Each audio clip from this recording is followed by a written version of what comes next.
So I'll be showing you how to ping your iPhone using your Apple Watch in case you placed it somewhere and you can't quite remember where it is.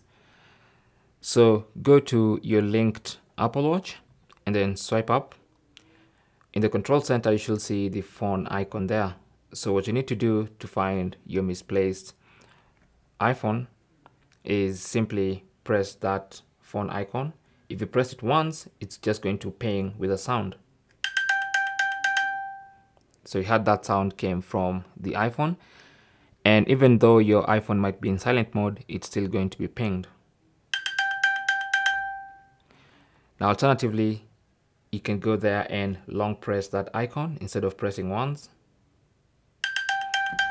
And this time, as you can see, it's going to ping and also light up the flashlight. Just flash the flashlight